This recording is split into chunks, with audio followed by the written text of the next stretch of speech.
was it 10 years ago? We were sitting maybe a little longer, hoping for Liverpool to win a league title. We had the party planned. It was all ready to go. Oh God, that was awful. And then we It came looked, second on it the looked, last day. it Oh. looked like it was going to be fantastic, and then Stevie G falls over, and it goes wrong. About Yeah, a not I must have been the only Liverpool fan when Steven Gerrard slips that wasn't thinking about the league title. I was thinking about the 500 people I'd booked in for this decade. nightclub that I knew no one was going to turn up to. I think like 40 of us ended up 10. It was pretty grim Oh, a few weeks later.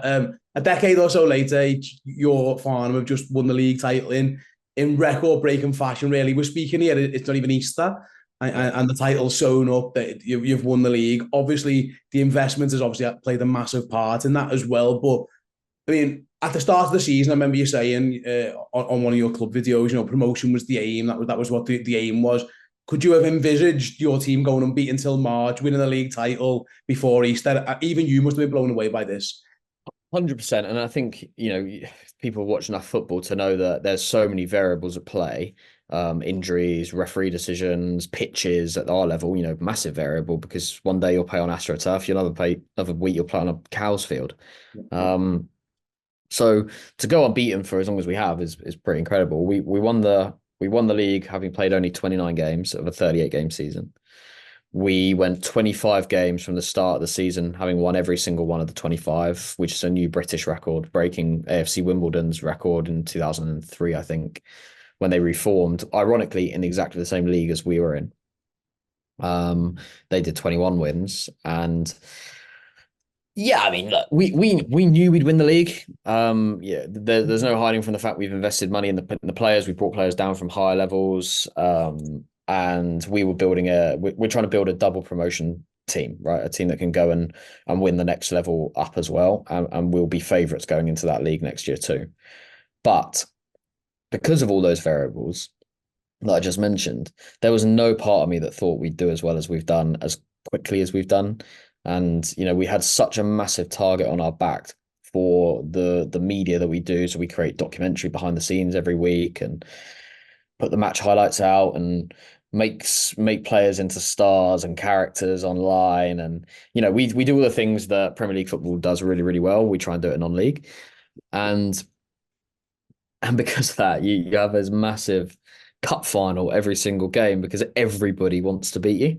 And then when you start to get to 18 wins on the trot, not only are you the Billy Big Bollocks blokes that want to posting everything and filming everything, and we've got like 7 cameras at every ground that we go to, but also we're the guys that no one's beaten yet. So it gets more and more pressure and bigger targets on your back. So for the boys to pull through is an incredible achievement from the management team and the players who all had a huge amount of pressure to deliver, and they have done it in style.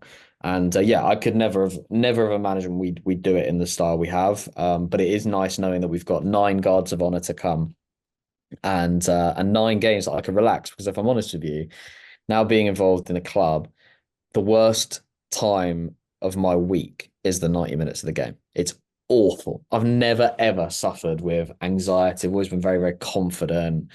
Always been happy and a sort of like extroverted character.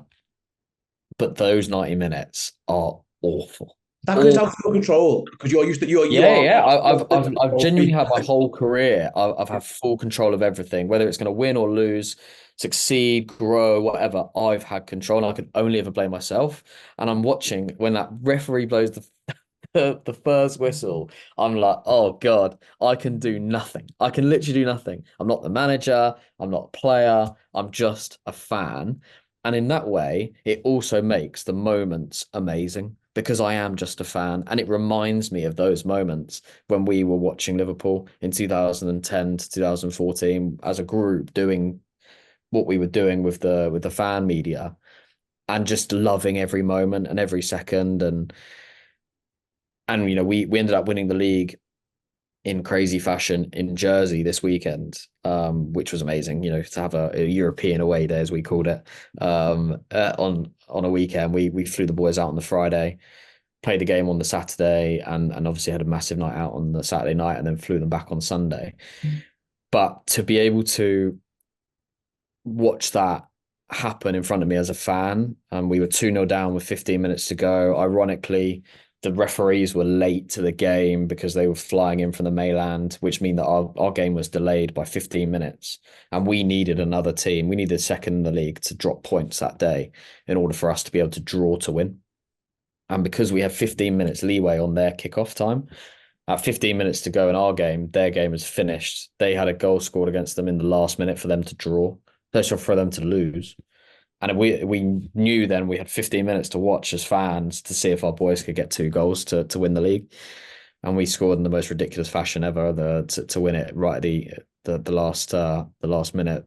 And those moments when you've built connections around the community, and we flew 200 fans out to Jersey, which is amazing atmosphere, and the whole weekend was just magic. But those moments behind the goal, when the goal's just gone in for you to win the league, and you see the elation on people's faces, that's what I'm saying around. It doesn't matter if it's the Premier League or if it's non-league. It matters exactly the same in those moments. And yeah, those are the moments you'll never ever be able to recreate in Hollywood films. If you start a club, you can never imagine that those are going to be the moments that you're going to create. But those are the moments that you'll take to the grave and remember for forever. And ultimately, when people ask me why are you doing it, that is the answer. I just give them a screenshot of my face when we won it. That was it. That's the reason I do it. Absolutely, mate. Unbelievable. I've been following on because what you've done really well, and obviously people who watch this might want to check out. Obviously, Farnham, you mentioned before, like you've give Premier League coverage to a non-league team. So you got the YouTube channel, you're interviewing the managers after the game, the Twitter account's active, all that kind of stuff. It feels like you have decided, yeah, we're a small club, but we're going to act like a big club. Is that fair to say? Yeah, we're gonna punch above our weight. You know, the background of me and the other 3 guys who came in is media and social media and video and content. So if there's one thing that we can add to the club or non-league in general, outside of just money, it's media. And yeah, I think we do a pretty good job. It means that if you've never come to a game before, you can still enjoy it. We live stream every midweek game on YouTube for free, so people can watch. We can't, unfortunately, which is crazy, but on Saturdays, the 9th tier of English football is still subject to the 3 p.m. blackout, which is completely insane. But we live stream every midweek game home and away, so people can watch it whether or not they're connected with the club or not. And then yeah, I tuned in a couple of weeks ago. Actually, he scored a very late goal, I think, to win. I was watching that one live. Yeah, I think he might have been commentating as well. Actually, yeah, I would have been commentating it. Yeah, doing But double. and if I'm honest, I commentate not because I think I'm good at it, purely as therapy. I talk through the game, and I feel like I have maybe that like 0.1% more control just because I'm talking it through, and it's the only way I can get through. Jersey was the first game this season I didn't commentate because I just wanted to live it as a fan, knowing that we could win the league, and it was the worst 90 minutes of the entire season. So yeah, I love the media stuff we do. The boys do an incredible job in the media team. The fact we're even talking about the fact a 9th tier club has a media team is a testament to what those guys produce. And yeah, it's a great story. And we go into the 8th tier of English football now. For the first time in club history, 118 years, they've never been in the 8th tier of English football, and we'll go into the 8th tier as favourites, and that becomes very exciting. For context for people, I think Marine is like the closest like well-known non-league team to Liverpool, and they're tier 7, so they'll be a tier above us next season. So yeah, it's all very exciting, But I love it. I can't wait for the Redmen to get involved in a non-league football team local to them. I think you could do an amazing job. We do bits with AFC Liverpool before. We've done something. We have done that as well, which it's been awesome. Before you go, very quickly, I took a lot of your time, but you did mention AFC Wimbledon before, and it's mad. They are in the tier that you guys are. Well, I just about to leave, and now they're now a League Two football team, and we've just seen them recently celebrating a goal against MK Dons. Obviously, the history between those two sides. Like, is that generally like what is the game plan? Is it league football? I don't know how far ahead you guys even think or what the dream is, because to take over a team that's getting 100 average attendance, how high have you dared to dream, H? Because anything can be possible, I suppose, in football if you do it properly. Yeah, and that's the ultimate excitement around football is that the pyramid system in the UK allows you to dream. Yeah. What I would say is we got involved not as a vanity project. This wasn't an ego fill, as much as people will throw that at us. It I really don't. wasn't that. Yeah, yeah, and I think that's I fine, think right? So it's- it's very, it's really, and it from the outside, it will clearly look like that. yeah. For us, it was genuine fun. Like, how can we give back with our skills, and obviously some money, but also like, how can we have fun? We're a group of four mates who have spent basically every working and living day with each other for the last 12 years. We've worked together. They've all worked for me for years. We all lived together for years. And we're beginning our lives going into our 30s to go into a different life. We're all going to have kids in the next however many years, and one of us is married now, two of us are engaged. Like, we're different people than we were 5 years ago. And like, how can we stay connected as mates, see each other and something in common continually for the next stage of our lives? This was a really good way of doing that. And it's brought us even closer together, and we've managed to achieve so much in such a short amount of time. I think getting to that tier 7 of English football is a real big step up. At that level, you're one good season away from being into the National League system, and that is proper football. That's BT Sport, TNT Sport football. So you start to really believe in FA Cup journeys and things like that. You get the right draws. You're like, oh, actually, we've got a chance here of getting a championship team in the FA Cup, and then your big paydays start to come home. But for us, it's pure fun. And if we can take it as far as we can take it, great. We're custodians of the club. We're not owners. We didn't start the club. It's 118 years old. If we can take it as far as we can take it, then great. What that looks like, I'm not sure. But dare to dream. Me and the boys have been pretty successful with most things that we've touched. Farnham has gone along in that timeline too. And for me, it's like, okay, well, let's just see how it goes, and let's make sure we continue to enjoy it, and we continue to make decisions for the right reasons. Because as soon as we make decisions for vanity and ego, then it's over, because we're doing it for the wrong reasons. We're genuinely doing this for the right reasons, and we're loving every second of it.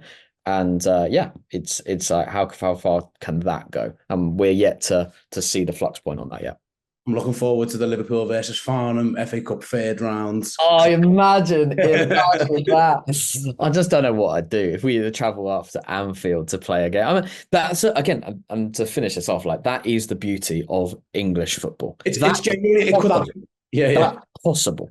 In every other sport in the world, in every other country in the world's football system, it's borderline impossible for a ninth and now going into eighth tier club could genuinely play Liverpool if they win only 6 or 7 matches. And that's it. You get the right draw on the right year with all those variables we talked about before. Liverpool versus Farnham Town is highly unlikely, but it's possible. And those are the dreams that, I can never buy Liverpool. I'm never going to be able to afford Liverpool, but I can buy a club that can play Liverpool. And that's enough for me. Absolutely, mate. Fingers crossed it happens one day. And I will. I know you want money, but I'll be asking for a free ticket for that one. I'll be, of course you would. Of course you would. Absolutely right, guys. Thanks very much for watching or listening to this show. It's been an absolute belter. H, thanks very much for joining us, giving up your time as well. And yet we'll catch you all down the line. See you in a bit. Hey, thank you so much for checking out the content today. If you want to get your name in and amongst these wonderful people, then head to redmenplus.com. Join as a legend tier subscriber. You're going to get free merchandise codes. You're going to get in our Discord, and you're going to get your name at the end of YouTube videos. Yes, redmenplus.com, legend tier status.